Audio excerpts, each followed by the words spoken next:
नमस्कार दोस्तों, education hub के इस चैनल में एक बार फिर से मैं शशांक शेखर यादव आप सभी का स्वागत करता हूं।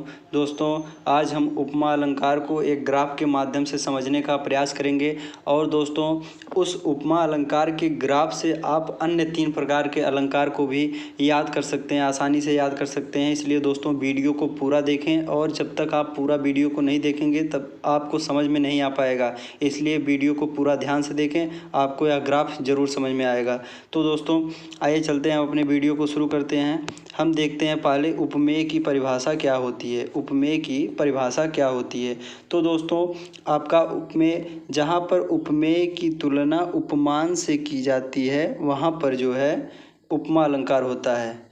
जहाँ पर उपमेय की तुलना उपमान से की जाती है वहाँ पर आपका जो होता है उपमा अलंकार होता है। अब दोस्तों यहीं पर देखेंगे, आपका ये उपमा अलंकार हो गया, यहाँ पर आपका उपमा अलंकार हो गया। अब दोस्तों जहाँ इसका उल्टा विपरीत, एकदम ठीक उल्टा आप देख लेंगे, जहाँ पर उपमान की तुलना उपमेय से की जाती है। जहाँ पर उपमान की तुलना उपमेय से की जाती है, उपमान की तुलना जो है वो उपमेय से की जाती है, वहाँ पर जो आपका अलंकार होता है वो हो जाता है प्रतीप अलंकार। कौन सा अलंकार हो जाता है दोस्तों? प्रतीप अलंकार आपका हो जाता है।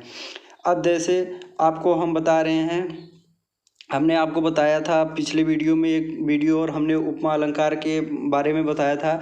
तो वहाँ पर हमने बताया था उपमेय क्या होता है। उपमेय जो होता है दोस्तों वो शरीर से संबंधित होता है। किससे संबंधित होता है? शरीर से संबंधित होता है। उपमेय जो आपका होता है वो शरीर से संबंधित होता है और जो उपमान होता है वो आपका जो है कोई प्राकृतिक चीज़ होती है। तो दोस्तों हमने आपको बताया था। अब देखिए हम ग्राफ को किस प्रकार से समझते हैं। हमारा ए उपमेय हो गया और उसके बाद ए उपमान हो गया। हमने एक ग्राफ इसको तैयार कर लिया। उसके बाद फिर आपका हो गया उपमान की तरफ से उपमेय, इसका एक ग्राफ हमने तैयार कर लिया।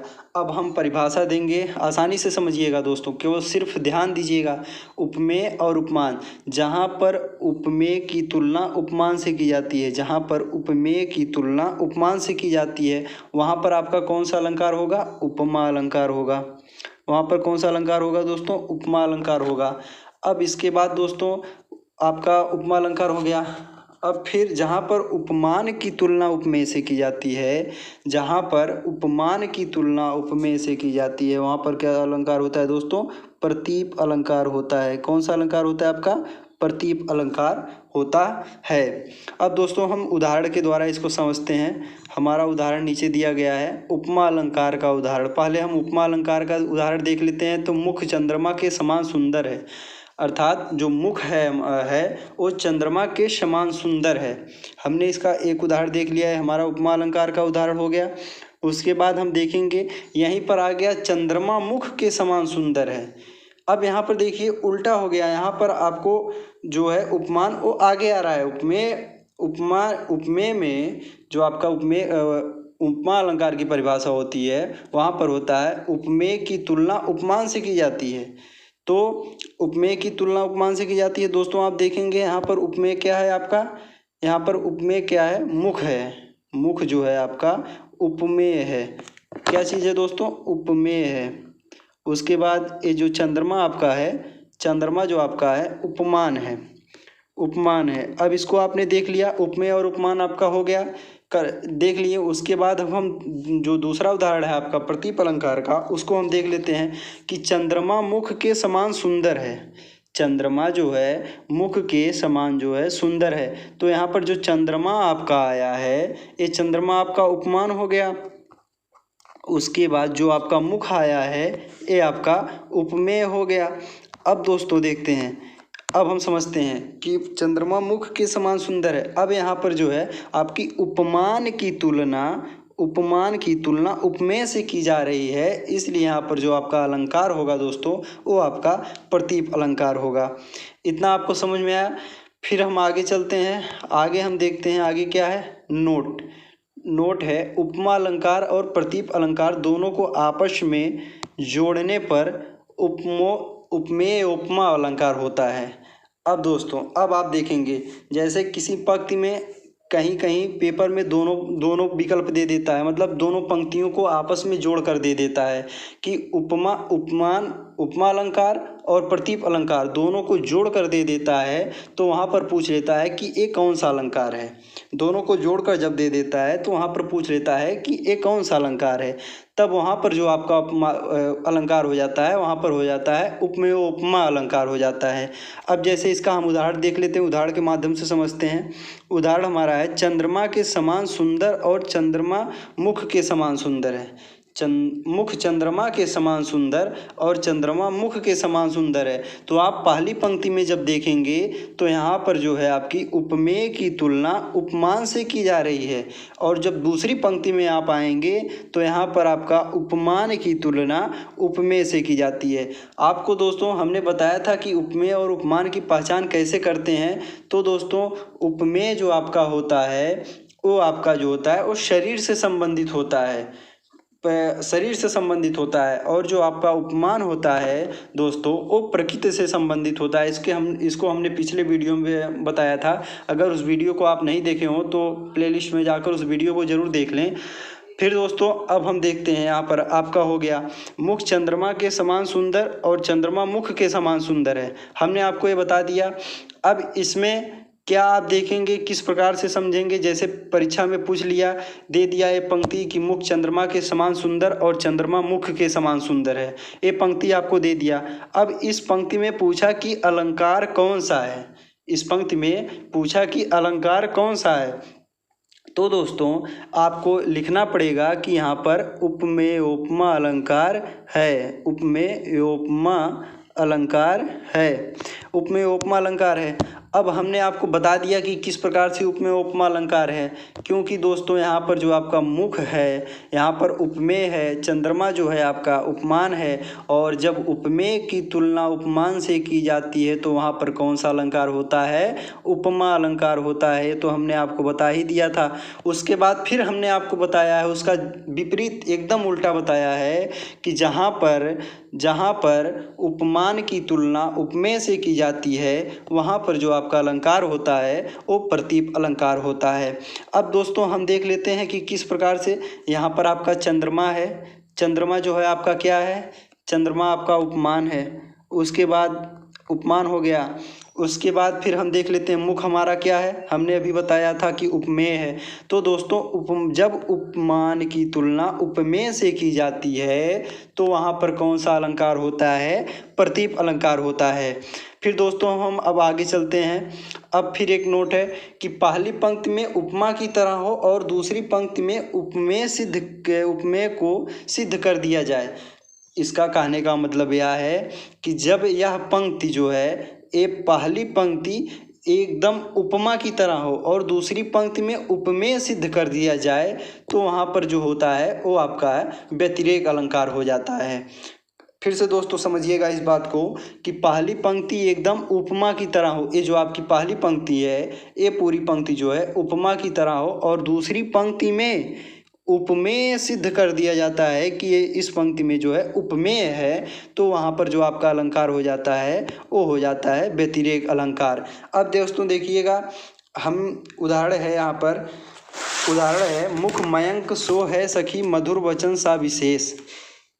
अब यहाँ पर जो आपका हम थोड़ा इसको व्याख्या के द्वारा समझाएंगे आपको, तो उस प्रकार से आपको ठीक से समझ में आएगा कि मुख मयंक सो है सखी मधुर वचन सा विशेष।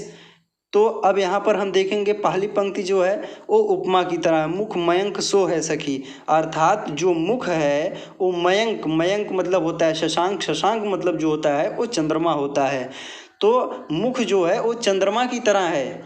और दूसरी पंक्ति में आपको देखेंगे कि मधुर वचन सा विशेष, जो मधुर वचन है, तो दोस्तों पहली पंक्ति जो है वो आपकी उपमा की तरह है और दूसरी पंक्ति में उपमेय को श्रेष्ठ सिद्ध कर दिया गया है। उपमेय को श्रेष्ठ सिद्ध कर दिया गया है। नायिका जो मुख है, यहाँ पर जो आपका व्याख्या होगी वो आपकी होगी नायिका का जो मुख है वो मयंक अर्थात चंद्रमा या शशांक की तरह है। यहाँ पर तो समानता दी गई, जहाँ पर उपमेय की तुलना उपमान से की जाती है वहाँ पर आपका उपमा अलंकार होता है। यहाँ पर उपमा अलंकार है पहली पंक्ति में, लेकिन उसके आगे भी एक लाइन है कि दूसरी पंक्ति में उपमेय सिद्ध कर दिया जाए तो वहाँ पर व्यतिरेक अलंकार हो जाता है। तो इस और दूसरी पंक्ति में यहाँ पर चंद्रमा के समान तो है, लेकिन दूसरी पंक्ति में मुख को और श्रेष्ठ बना दिया गया है। अब मुख को क्या श्रेष्ठ बना दिया गया है? चंद्रमा तो आपका बोल नहीं सकता है, लेकिन मुख जो होता है वो मधुर वचन जो है वो बोल सकता है। इसलिए यहाँ पर जो मधुर वचन सा विशेष है, यहाँ पर इसमें जो है आपका उपमान जो है वो सिद्ध कर दिया गया है। इसलिए दोस्तों यहाँ पर जो आपका अलंकार जो यहाँ पर होगा आपका वो होगा व्यतिरेक अलंकार होगा। एक बार फिर से इस बात को समझिएगा कि पहली पंक्ति उपमा की तरह हो। हमने आपको उदाहरण के माध्यम से समझाने का प्रयास किया है कि पहली पंक्ति जो है आपकी उपमा की तरह हो। ये आप जो पहली पंक्ति अगर किसी परीक्षा में आए उपमा अलंकार का उदाहरण लिखिए, तो आप अगर लिख देंगे मुख मयंक सो है सखी, तो आपका ये उदाहरण जो है सही है। लेकिन दोस्तों उसके आगे भी है कि दूसरी पंक्ति में उपमेय सिद्ध कर दिया जाए, मतलब उसकी श्रेष्ठता बता दी जाए, तो वहाँ पर जो है व्यतिरेक अलंकार होता है। अब हमने इसको व्याख्या के माध्यम से समझाया आपको कि मुख मयंक सो है सखी, अर्थात जो नायिका का जो मुख है वो चंद्रमा के समान है सखी। सखी कहती है कि नायिका का जो मुख है वो चंद्रमा के समान है, लेकिन मधुर वचन सा विशेष यहाँ पर आया है, मधुर वचन सा विशेष। तो मधुर वचन जो होता है वो मुख ही बोल सकता है, और जो चंद्रमा है वो मधुर वचन या वो बोल ही नहीं सकता है। इसलिए यहाँ पर जो है श्रेष्ठता प्रदर्शित की जा रही है। इसलिए दोस्तों आपका जो इस पंक्ति में जो है आपका व्यतिरेक अलंकार है। फिर दोस्तों हम आगे चलते हैं। आगे है हमारा जहाँ उपमेय की तुलना खुद उपमेय से की जाती है। अब देखिए दोस्तों ग्राफ के माध्यम से हमारा कितना अलंकार देख रहे हैं हम। अब देखते हैं जहाँ उपमेय की तुलना खुद उपमेय से की जाती है, यहाँ जहाँ खुद उपमेय खुद उपमान का कार्य करता है वहाँ पर होता है अनन्वय अलंकार होता है। अनन्वय अलंकार प्रतियोगी परीक्षाओं में भी पूछ लिया जाता है कि अनन्वय अलंकार का उदाहरण कौन सा है। तो दोस्तों आप इस बात को अगर अच्छे से समझ लेंगे तो आपको कहीं भी दिक्कत नहीं होगी।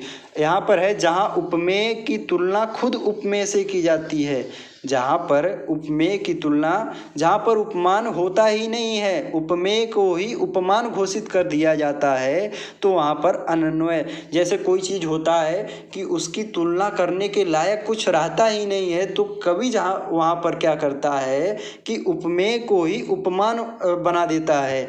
जैसे अब हम उदाहरण के द्वारा समझते हैं दोस्तों, उदाहरण के द्वारा समझते हैं तो हमारा उदाहरण है भारत के सम भारत है। हमारा जो भारत देश है, इस देश के समान कोई देश नहीं है, इसलिए कहा गया है भारत के सम भारत है। यहाँ पर उपमेय भी वही है और उपमान भी वही है, मतलब उपमेय का काम उपमान का काम उपमेय कर रहा है। उसके बाद फिर हम एक और उदाहरण देख लेते हैं कि राम से राम सिया से सिया हैं। ये उदाहरण बहुत प्रतियोगी परीक्षाओं में पूछा जाता है, बहुत ही इम्पॉर्टेंट उदाहरण है। हमने लिया है कि राम से राम सिया से सिया हैं, अर्थात राम के समान कोई नहीं है, जय राम है तो राम ही हैं, और सिया के समान कोई नहीं है, सिया हैं तो सिर्फ सीता जी ही हैं।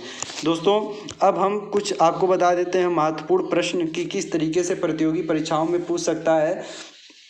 तो दोस्तों आपका जो पहला प्रश्न बनता है यहीं से बनता है कि जो हमने आपको बताया है कि उपमेय की जब तुलना उपमान से की जाती है तो यहाँ पर उपमा अलंकार बनता है, तो हमने आपको बताया है। फिर उसके बाद हमने बताया जब उपमान की तुलना उपमेय से की जाती है तो यहाँ पर जो आपका बनता है अलंकार हो जाता है वो प्रतीप अलंकार हो जाता है। तो दोस्तों यहाँ पर पहला प्रश्न बन जाता है कि उपमा अलंकार का विपरीत या उल्टा कौन सा अलंकार होता है। उपमा अलंकार का उल्टा कौन सा अलंकार होता है। तो दोस्तों आपका जो उत्तर होगा वो होगा प्रतीप अलंकार। अब देखिए और दूसरा प्रश्न आपका यहाँ पर बनता है कि दोस्तों उपमा अलंकार और प्रतीप अलंकार दोनों को आपस में मिलाने पर कौन सा अलंकार का निर्माण होता है। जैसे आपको प्रतियोगी परीक्षाओं में दे दिया, प्रतियोगी परीक्षाओं में मान लीजिए पूछ दिया कि उपमा अलंकार प्लस प्रतीप अलंकार, उसके बाद फिर आपके पास 4 विकल्प दे दिया कि आपका विकल्प कौन सा सही है। तो आपका जो उत्तर होगा दोस्तों, आप इसको समझे रहेंगे तो उपमा तुरंत लगा देंगे और आपका ये जो उत्तर होगा एकदम सही हो जाएगा। फिर उसके बाद दोस्तों एक प्रश्न बनता है यहाँ पर कि अनन्वय अलंकार क्या होता है, व्यतिरेक अलंकार कहाँ पर होता है, व्यतिरेक अलंकार का उदाहरण क्या होता है।